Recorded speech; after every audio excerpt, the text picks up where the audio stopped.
Hello coin collectors out there, welcome back to the Big D Coins channel.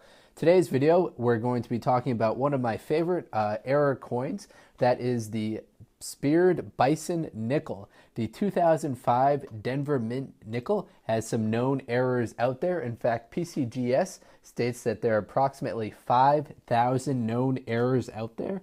And this coin lands at number 90 on the PCGS Top 100 Modern Coins list. So we're going to get into the details of what to look for that particular error. This coin was part of the Westward Journey series, which kind of commemorates some of Lewis and Clark's expedition. And I've got the coins from that series right here, so we're going to talk about those. There's the Louisiana Purchase / Peace Medal, which is this one right here. The Keel Boat, which is this one. The American Bison, which is the focus of the video.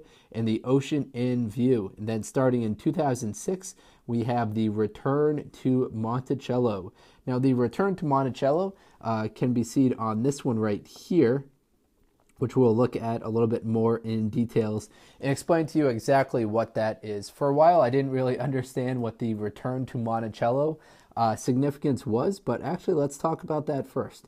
So I'm going to zoom in on this nickel right here. So this one comes to you after 2006. So it's part of the Return to Monticello design, which started back in 2006. So what they did was they during the Westward Journey series, they switched up the reverse on the coins, as we saw, that had the Peace Medal, Keel Boat, Ocean View, and Bison. And then they brought back in 2006 Monticello on the reverse. Now they redid some of the features of Monticello in the 2006 and going forward.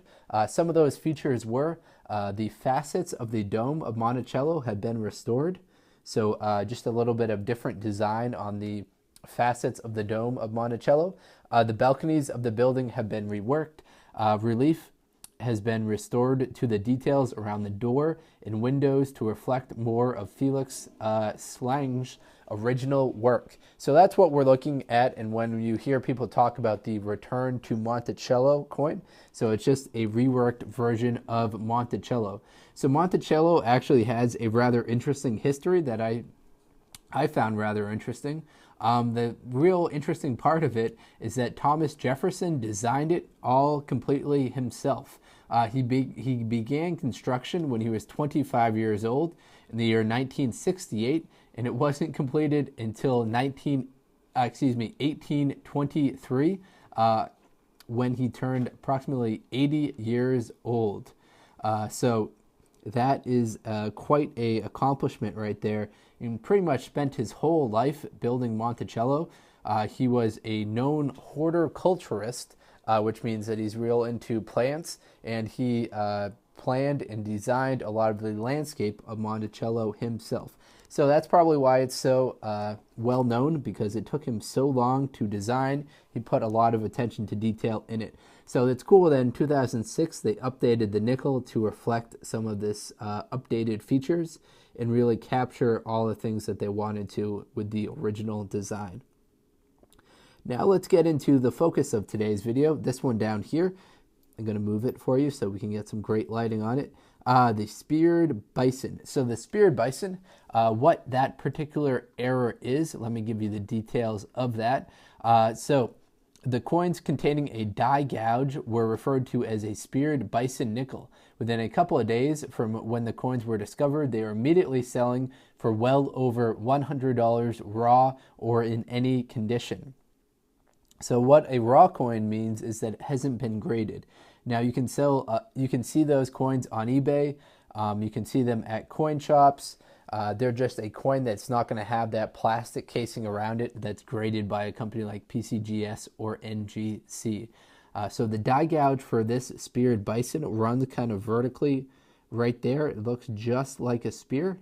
Now, unfortunately, I don't have one on me. I've been thinking about picking one up on eBay, but just haven't pulled the trigger and gotten one yet. So the reason for this planchet error, the coin's poor condition can be blamed mainly on the coin's planchet in which they were struck, since the planchets usually contained large die gouges, nicks, and scratches. Other times the coin displays an uneven color and luster, which were probably caused by incorrectly mixing the different metal alloys used in production of the planchets. So what that's saying there, and that information is coming to you from the PCGS Coin Facts website. So what that's saying right there is that before the coin was even struck with the die, that gouge that runs vertically was already existing in the coin itself, which is a rather interesting theory. Now you can find these on eBay right now. What I like to do when I'm trying to do a little research on the value of these coins is I like to go on eBay, search the term, then I hit the advanced button to the right, to the top right, then go to recently sold, and then kind of scroll through there, and then you can sort that recently sold by most recent or shipping plus price lowest first. So on that you can see these die gouge coins are selling for around $30, and given that there are 5,000 of them known to be out there, you can definitely get your hands on one of these if you go through enough rolls and rolls of nickels. Now, of course, the graded version of these coins are selling for a lot more. PCGS has some great price guides to them, but I'm looking at eBay right now, and they're definitely selling for a lot of money on there. So I'm looking at one that was sold on February 4th, 2018, 2005 Speared Bison Reverse Die Gouge Jefferson Nickel, NGCS graded MS65. That one sold for $248. There was also another one graded MS65 that sold for $315 on March 3rd, 2018. So these are selling for quite a lot of money.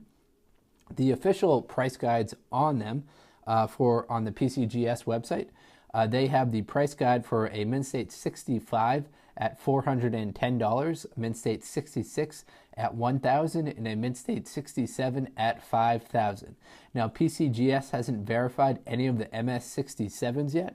They have verified 24 of the Mint State 66s and 192 of the Mint State 65s, and going down a little bit further, 363 of the Mint State 64s. So the Mint State 64s, even those ones are selling for $100 to $200. So there's hundreds of them out there. Keep your eyes out for these cool Speared Bison coins. Now, these are some great era coins that are out there. They're also cool because you can build your whole set of the Westward Journey series and try and kind of get one of the best condition, build up a nice set registry of just these commemorative issue coins. All right, hopefully you enjoyed this video. Like I always say, please do like, comment, subscribe. As you guys know, that helps out the video a little bit. Best of luck coin collecting out there, everyone. Have a great day and enjoy.